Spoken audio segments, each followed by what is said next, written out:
Exhortation, QSource, Chapter 3.7, read by Koala. Incentivizing the breach of obstacles. Exhortation is encouragement on steroids. Obstacles are problems impeding movement that must be solved before the group can continue forward. If an obstacle arises before the group has accelerated into full momentum, it can stop movement in its tracks, no matter how small it is.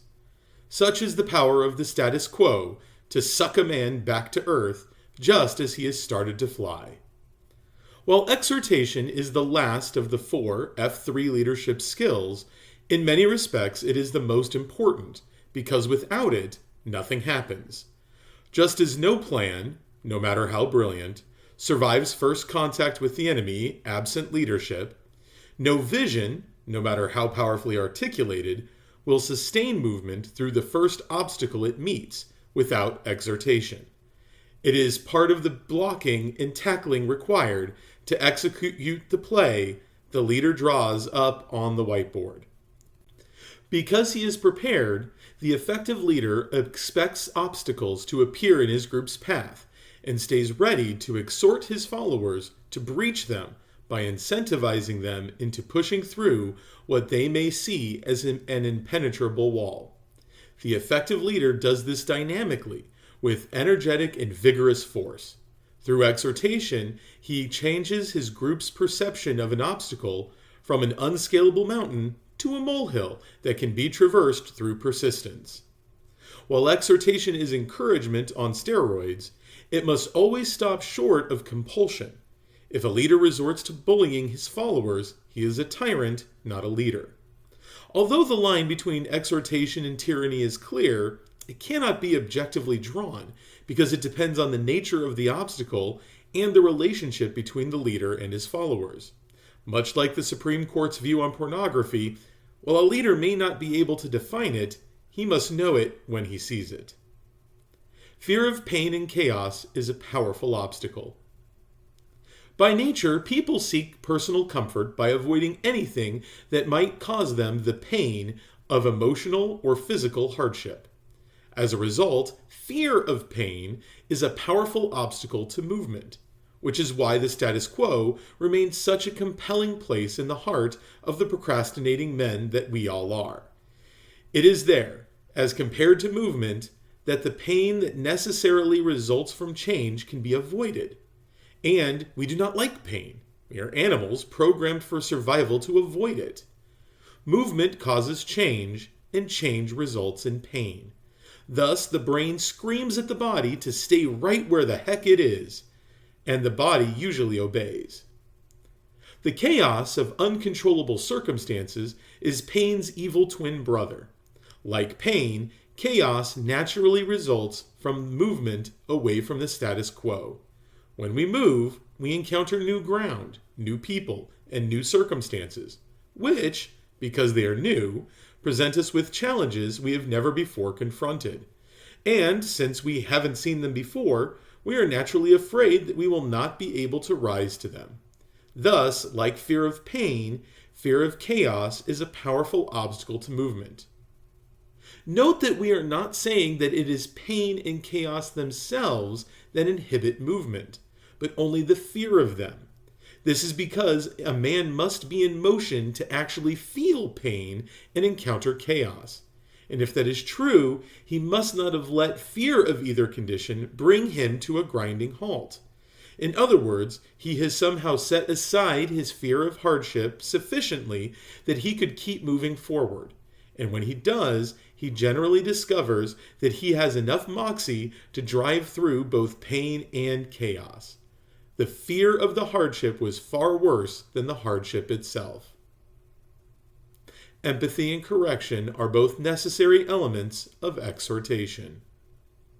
Picture a man who has been persuaded that his sedentary and solitary life is to his and his concentrica's disadvantage. He decides to initiate movement by departing from the status quo of his fart sack for an F3 workout. Because we start at 5:30, that's in the AM, on most weekdays, he will have to get up a lot earlier than usual. That's painful. because he has no idea what will take place there, except that he will be exercising. That's chaotic. To actually post, he will have to set aside his fear of hardship so that he can experience the pain and chaos firsthand. If he accomplishes that and becomes an FNG, he will find himself exposed to cold, heat, rain, cigarette butts, and all the other things the Sky Q and man puts outdoors. That's painful. Because he's been sitting on the couch or plodding along on an elliptical trainer in a nice warm gym, the raw intensity of an F3 workout will initially take his breath away, and maybe even make him throw up. That's painful. Finally, because the men the FNG will find there have already gone through what he is experiencing, he will find himself bringing up the rear at first. That's painful, emotionally. Exacerbating the pain will be that he will have no control over any of it, other than to quit. If he sticks it out, he will just have to accept the chaos. There is no other way.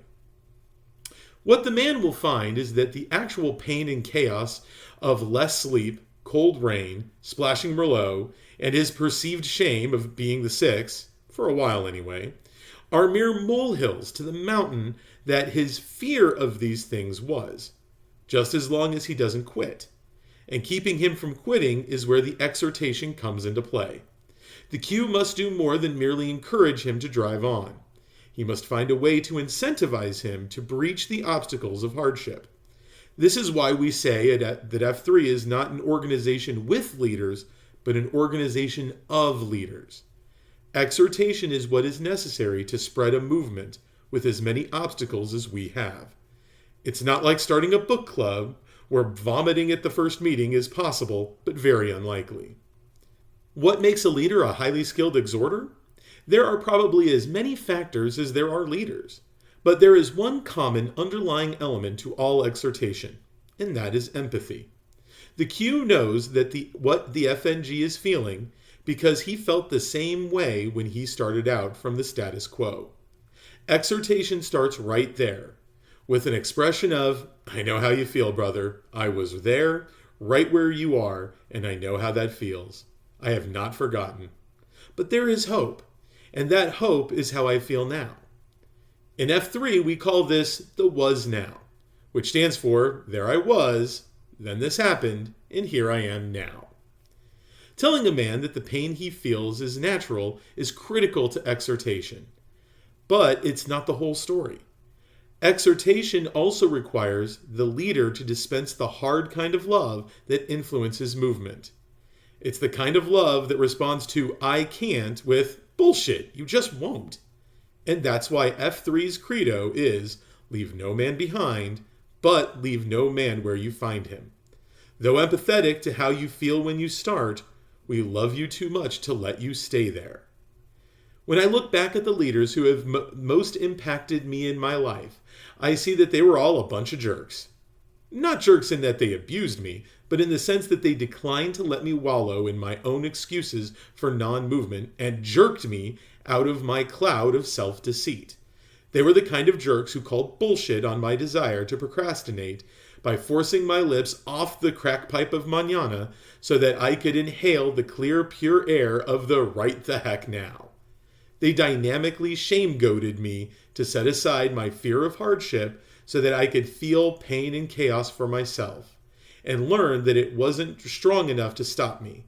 By jerking away my crutches, they freed me to walk boldly. When you try to picture a guy like that in your life, do you find yourself resorting to movie characters? We ask that because true exhortation is a very rare thing. It is much more common for people who call themselves leaders and mentors to accept excuses rather than reject them. What we lack in real life, we create for ourselves in fantasy life. Thus, the question about exhortation: can you name a man in your life who is an exhorter, who exists outside of a celluloid fantasy? If you can, you are lucky. If you can't, maybe it's high time you became that kind of man yourself. They are in short supply.